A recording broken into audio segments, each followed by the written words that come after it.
প্রধানমন্ত্রীকে নিয়ে কুরুচিকরপূর্ণ পোস্ট, ক্ষমা চাইলেন অভিযুক্ত। মেখলিগঞ্জে নিন্দার ঝড়। দেশের প্রধানমন্ত্রীকে নিয়ে সামাজিক যোগাযোগ মাধ্যমে অত্যন্ত কুরুচিকরপূর্ণ পোস্ট করায় মঙ্গলবার কোচবিহার জেলার মেখলিগঞ্জের জামালদহে তীব্র উত্তেজনা ছড়িয়েছে। জামালদহের বাসিন্দা হোসেন আলী তার ফেসবুক অ্যাকাউন্টে প্রধানমন্ত্রীকে নিয়ে একটি আপত্তিকর দেশবিরোধী পোস্ট করেন।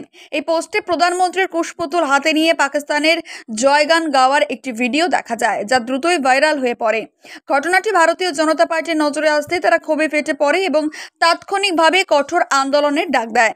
পরিস্থিতি জটিল আকার ধারণ করার আগে বিজেপির তীব্র চাপের মুখে মঙ্গলবার সাংবাদিক বৈঠক করে নিজের ভুলের জন্য প্রকাশ্যে ক্ষমা চেয়েছেন অভিযুক্ত হোসেন আলী। বিজেপির মেখলিগঞ্জ বিধানসভার কনভেনর পবন ভাদানি এই ঘটনাকে সম্পূর্ণরূপে দেশবিরোধী আখ্যা দিয়ে তীব্র নিন্দা জানিয়েছেন। তিনি বলেন, প্রধানমন্ত্রীকে নিয়ে এই ধরনের কুরুচিপূর্ণ মন্তব্য দেশের সার্বভৌমত্বের উপর আঘাত। আমরা এর তীব্র প্রতিবাদ জানাচ্ছি এবং স্পষ্ট করে দিতে চাই, আগামী দিনে মেখলিগঞ্জে কেউ এমন ঔদ্ধত্য দেখালে তার বিরুদ্ধে আইনানুগ কঠোর ব্যবস্থা নেওয়া হবে। এই ঘটনাকে কেন্দ্র করে জামালদহ সহ সমগ্র মেখলিগঞ্জ জুড়ে জনমনে তীব্র প্রতিক্রিয়া সৃষ্টি হয়েছে। আসুন শুনে নিই কি বলছেন তারা। ভুল হয়ে গেছে, এটা নিয়ে অনেক লোক দেখা পাইছে, এর জন্য আমি এখানে বসি। এটা ভুল হয়ে গেছে, এটা আমার তরফ থেকে হোক, যার তরফ থেকে হোক, আমার মোবাইল থেকে যাতে দিয়েছে আমি জানি না, লেখাপড়া একটু কম জানি, বুঝি না। এটা আমার তরফ থেকে হয়ে গেছে। যাই হোক, এরকম ভুল আর কোনোদিন হবে না। আর পাকিস্তানকে আমাদের যে দেশে যে যুদ্ধ লাগে, আমরা হাতিয়ার ধরবো পাকিস্তানের বিরুদ্ধে, কারণ পাকিস্তানকে চিনি না, বাংলাদেশকে চিনি না। আমরা কাজ হতে পারে, কিন্তু এগুলোর সাথে আমাদের কোনো সম্পর্ক নেই। এগুলো মরে যাক, আমাদের দেখা যাবে। পাকিস্তান মুর্দাবাদ, বাংলাদেশ মুর্দাবাদ, হিন্দুস্তান জিন্দাবাদ।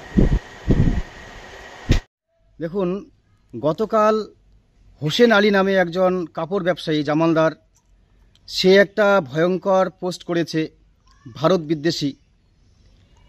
তার ভারতের প্রধানমন্ত্রী বা ভারতের যে শাসন করছে যে দল, সে দলের প্রতি তার আনুগত্য নাও থাকতে পারে, কিন্তু পাকিস্তানের পতাকা, পাকিস্তানের পক্ষে কথা বলে, পাকিস্তানের জয়গান করে, পাকিস্তানের সঙ্গে ভারতের কম্পেয়ার করে ভারতকে অপমান করা, ভারতের প্রধানমন্ত্রীকে অপমান করা, এটা একদম দেশবিরোধী, দেশদ্রোহী। এটা এই চরম দেশদ্রোহিতার কাজ কিন্তু গোটা পশ্চিমবঙ্গ জুড়ে চলছে।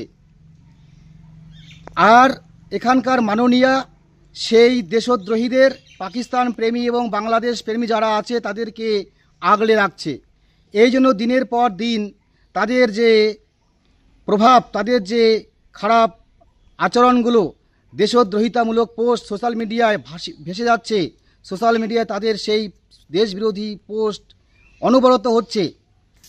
গতকাল যে পোস্টটা করেছে হোসেন আলী, এটা চরম অন্যায় করেছে। এই চরম অন্যায়ের বিরুদ্ধে আমরা গোটা দেশবাসী আমরা কিন্তু এটার বিরুদ্ধে ধিক্কার জানাচ্ছি এবং আমরা প্রশাসনের কাছে দৃষ্টি আকর্ষণ করে আমরা বার্তা দিতে চাই যে এইভাবে দেশদ্রোহিতামূলক যে পোস্টগুলো অনবরত জেহাদিদের পক্ষ থেকে হচ্ছে, এটা স্টেপ নেওয়া উচিত, কঠোরতম ব্যবস্থা নেওয়া উচিত। তা না হলে এরকম করে দেশের বিরুদ্ধে পোস্ট করা আমরা কখনোই মেনে নেব না। আমরা এর বিরুদ্ধে যদি প্রশাসন আইনানুগ ব্যবস্থা গ্রহণ না করে, তাহলে আমরা কিন্তু বৃহত্তর আন্দোলনে নামব। দেখুন, এটা আজকের প্রথম বিষয় নয়, একদম মেখলিগঞ্জ থেকে শুরু করে মাথাভাঙা, পশ্চিমবঙ্গের সর্বত্র এই ধরনের পোস্টগুলো চলছে। আমরা দেখেছি যে পাকিস্তানের স্লোগান দিচ্ছে পোস্ট বিভিন্ন ফেস মিডিয়া, সোশ্যাল মিডিয়ার মাধ্যমে। তো এগুলো বরদাস্ত করা যাবে না। আপনার নাম? আমার নাম ভক্ত রায়, নিবাসী।